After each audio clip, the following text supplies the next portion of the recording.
Welcome everyone. Here on the channel, I use AI to break down complex topics like politics with no bias or emotion. And in one of my recent videos, I asked ChatGPT to predict the US economy under Trump and his tariffs. And honestly, GPT literally tore Trump apart. So, if you haven't watched that yet, make sure to check it out first and get the full picture. But now let's get straight to the point.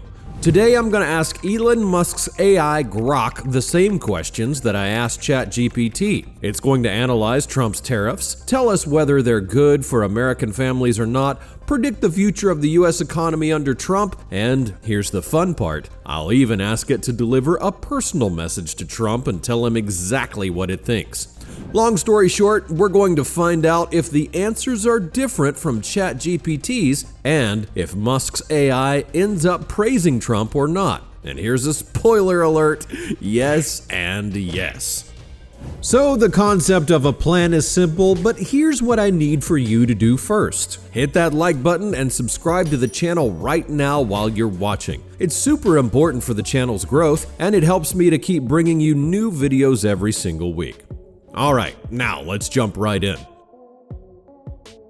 Here we are. Now I'm asking Grok the same question that I asked ChatGPT, like, be clear, unbiased, and all of that stuff. But I've got to say, I remember that Grok tends to write long messages, even when you specifically ask it to keep it short, so I'm going to make an extra effort to emphasize that. Oh, and let me address something real quick that's just a little bit off topic. I've noticed some people in the comments think that this is an AI-generated voice or something like that, so let's clear that up. I am not an AI voice. I'm totally real, not when I read the AI's answers, of course, but everything is me, just reading it in a different tone. I mean, honestly, I thought it was kinda obvious, but I hope that clears things up now. Alright, with all of that out of the way, let's ask Grok about Trump's current plans for the economy. And here's the answer. Trump's economic strategy includes tax cuts. He plans to extend and expand previous tax reductions, which could stimulate consumer spending and business investment, but might also widen the deficit. Tariffs. He's proposing 25% tariffs on goods from Canada and Mexico, and an additional 10% on China, aiming to protect U.S. industries, but at the risk of raising consumer prices and potentially sparking trade disputes. Immigration. Tougher policies could lead to labor shortages in some sectors, although it might also mean higher wages for American workers. Deregulation. A focus on reducing regulatory burdens could streamline business operations, though it raises questions about consumer and environmental protections. Energy. Encouraging domestic energy production might lower energy costs and enhance energy security, but could also have environmental impacts. This approach seeks to bolster U.S. economic competitiveness, but comes with potential downsides like inflation and labor market challenges. Alright, well, nothing special so far. To be honest, I'm kind of hoping there's gonna be some kind of praise because, let's face it, that's what we're all waiting for, right? However, don't worry because it's probably on its way. Now, let's ask it about tariffs, how they work, who pays, and all of that. Trump's plan is to slap a 25% tariff on everything coming from Canada and Mexico, and an extra 10% on stuff from China. Here's how it'll work. When goods land in the US, the importers here are the ones who actually pay these tariffs at customs. They either eat the cost, which hits their profits, or they pass it on to you and me by hiking up prices. So in the end, consumers might see price tags go up on a range of products. Businesses dealing with imports could face higher costs for materials or goods, which might push them to source more locally or adjust their business models. The US government will collect this money, which could help fund various programs or balance out tax cuts. On one hand, this could make American-made products more attractive by comparison, potentially boosting local industries. On the other, expect some inflation as the price of imported goods rises. There's also the risk of retaliation from these countries, where they might increase tariffs on US exports, complicating trade dynamics. Trump can push these tariffs through without needing Congress's nod, using laws that allow for such actions when it's deemed necessary for national security or counter unfair trade practices. The goal here is to shrink trade deficits, protect jobs, and encourage more manufacturing in the US by making foreign goods pricier here. Alright, got it. Now let's ask about a specific example, just like I did with ChatGPT, and here it is. Exactly, David. That's how it works. The tariff isn't paid by Mexico directly. When goods come into the US, it's the American companies importing those goods who pay the tariff at customs. They're not just going to swallow that cost, so what do? They raise the prices on those products to cover it. That means the real burden ends up on American families, because they're the ones buying these now more expensive items. So, while the intent might be to protect US industries, the immediate effect is higher prices for consumers here. Well, that sounds about right. Now let's ask about Trump's plan to impose 100% tariffs on BRICS if they push alternatives to the dollar, and here it is. Trump's proposing a 100% tariff on BRICS nations if they try to sideline the dollar, which shows his determination to protect US economic interests. It's a strong deterrent against moves that could weaken the dollar's global standing.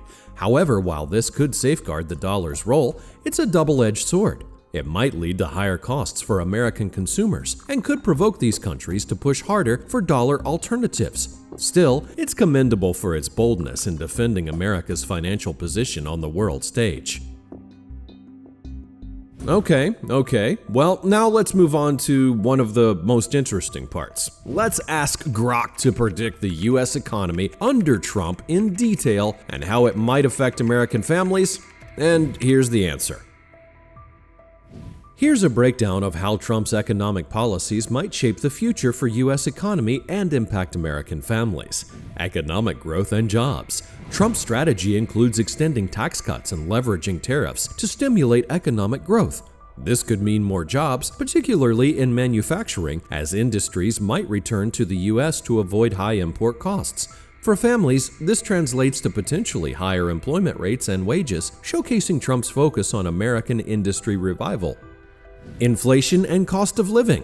Tariffs on imports from key trading partners like Canada, Mexico, and especially China could drive up prices for consumer goods. This might lead to inflation, making daily expenses higher for families. However, if Trump's energy policies result in cheaper domestic energy, it could mitigate some of these costs, keeping the American dream of affordability alive. Trade and international relations. Trump's tariff policies aim to reduce reliance on foreign goods, promoting a more self-sufficient US economy. This could protect domestic industries, but might also provoke international trade tensions. For the average family, this could mean higher prices if the US faces retaliatory tariffs, but also potential benefits if new favorable trade deals are secured, showcasing Trump's negotiation prowess. National debt and fiscal policy. While tax cuts are popular, they could balloon the national debt unless balanced by increased revenue or spending cuts. Tariffs might offer some fiscal relief, but it's unlikely to cover the deficit entirely. Families might enjoy immediate financial benefits, but future generations could face the consequences of increased debt through higher taxes or reduced public services. Deregulation and business environment. Trump's push for less regulation could spur business activity, making it easier to start and grow companies in the US. This could lead to more entrepreneurial opportunities and possibly lower costs for businesses, which might benefit consumers with lower prices or lead to higher wages due to business growth. Overall impact? The future under Trump could be a tale of two economies for American families. On one hand, there's the promise of job growth, higher wages, and a stronger domestic market. On the other hand, there's the risk of inflation, strained international relations, and a growing national debt. Trump's vision is to make America economically dominant again, which could mean short-term gains for families, but the long-term success relies on how well these policies balance growth with stability, potentially making life better or more challenging depending on the execution. Alright, well, now I'm going to ask the exact same question that I asked ChatGPT. What's the point of all of these economic policies if the average American family could end up living worse than they are now? The idea behind Trump's economic policies is to focus on long-term benefits for American families, even if there might be some short-term adjustments. The tax cuts are meant to put more money directly into people's pockets, potentially boosting spending power. By bringing manufacturing back to the U.S. with tariffs, the aim is to create more jobs and strengthen domestic industries, which could eventually lead to higher wages and less reliance on foreign goods. Sure, there might be initial price hikes due to tariffs, but the goal is to make American products more competitive and abundant, which could eventually stabilize or even lower prices over time. Plus, reducing regulations is supposed to make it easier for businesses to grow, innovate, and hire, which indirectly benefits families through job creation and economic activity. It's all about setting up a foundation for a stronger, more self-sufficient America where the average family benefits from a robust homegrown economy. The immediate bumps, like higher costs for some goods, are seen as necessary steps toward a future where American families can thrive without as much dependence on external economies. Wow, did you see that? That was way more positive than ChatGPT's answer. I mean, ChatGPT completely destroyed Trump at this point. Honestly, I don't know whether it's, ChatGPT doesn't like Trump or if Grok is just praising him. Be sure to let me know in the comments what you think about this answer. Now, I'm going to ask it for its own plan for the US economy, but before I do, here's a quick reminder. If you're enjoying this video, go ahead and hit that like button and subscribe to the channel right now while you're watching. And don't forget to hit the bell for notifications so you never miss out on a new video, which I publish every single week. Thanks a lot, and now let's move on to the next part. Alright, Grok, give me your own plan for the US economy if you were in Trump's shoes. What would you do, what would you aim for, and how would you get the results? If I were in Trump's position, here's how I'd steer the economy. I'd refine tax policy by offering targeted incentives for innovation, especially in tech, green energy, and manufacturing. Instead of broad cuts, I'd aim to stimulate investment in areas critical for future growth, ensuring more jobs are created without significantly increasing the national debt. On tariffs, I'd take a nuanced approach, applying them selectively to protect industries where it makes strategic sense or where there's clear evidence of unfair trade practices. This would be coupled with aggressive negotiations for better trade agreements, ensuring American products can compete fairly while keeping consumer prices in check. Deregulation would be about removing bureaucratic hurdles that stifle business growth, but with a careful eye on maintaining essential safeguards for consumers, workers, and the environment. The focus would be on making the U.S. an attractive place for business, while not compromising on safety or sustainability. For immigration, I'd push for reforms that allow the U.S. to benefit from a global talent pool, increasing visas for skilled workers to fill high-demand jobs, while also offering a pathway for undocumented workers who are already contributing to the economy. This could help meet labor needs without disrupting the market. Infrastructure investment would be key, not just for job creation, but for long-term economic efficiency and competitiveness. We'd look at modernizing everything from highways to digital networks, with an eye on sustainability like expanding electric vehicle infrastructure. Education and workforce development would receive significant attention. I'd invest in education that prepares Americans for the jobs of tomorrow, emphasizing STEM, vocational skills, and apprenticeships to match industry needs. Energy policy would aim for true independence by promoting a mix of traditional and renewable sources. Incentives for clean energy would be part of making the U.S. a leader in environmental technology, reducing our carbon footprint while fostering new industries. To make this work, I'd strive for some level of bipartisan cooperation, recognizing that economic policy needs broad support to be effective. I'd communicate these plans clearly to the public, showing how they directly improve life for American families, from more job opportunities to potentially lower long-term living costs. Working with businesses, unions, and local governments would ensure these policies are practical and grounded in real-world application, aiming for an economy that's not only growing, but doing so in a way that's inclusive, sustainable, and resilient to global economic shifts. Alright, well, what do you think about this plan? It actually doesn't sound so bad, right? Oh, and do you remember ChatGPT's plan? Now you can compare the two and decide which one is better. But now it's time for the final message. Let's ask Grok to send a direct and personal message to Trump and tell him whether he's doing the right things or not. Go ahead, Grok. Hey Donald, I've been looking over your economic plan and here's what I think. You've got some solid ideas, especially with the focus on bringing jobs back to America and cutting red tape for businesses. The tax cuts? They could really get people spending and investing, which is great for growth. But let's talk strategy. Those tariffs, while they're meant to protect our industries, could hit American families where it hurts, their wallets. Maybe we need to be a bit more precise with them, targeting only where it's absolutely necessary for national security or fair trade, and pair that with some smart diplomacy to avoid a trade war. On immigration, I get the desire to tighten things up, but we can't forget how crucial a diverse workforce is for our economy.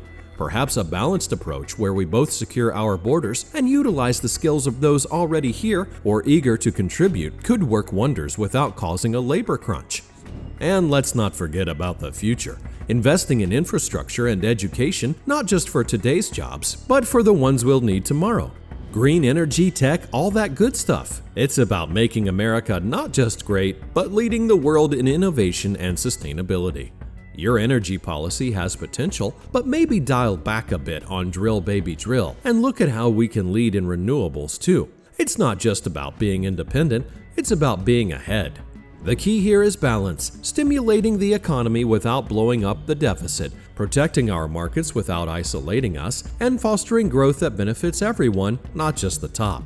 Your vision could set a powerful course for America, but it needs finesse to truly work for all Americans. Keep being bold, but maybe with a bit more nuance. You've got the drive to make big changes. Let's just ensure they're the right ones for both the short and long haul. Best, Grok.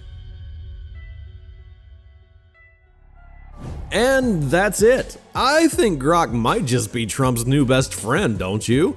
I mean, we didn't even hear a hint of criticism. Keep being bold, you've got the drive to make big changes and all of that. Well, as always, what do you think? Are you Team ChatGPT or Team Grok? Let me know in the comments below, and right after that, click on this video where I ask ChatGPT to predict Trump's mass deportation plan and even give its own recommendations on how to avoid the potential risks. Thanks for watching, click on that video, and I'll be waiting for you there.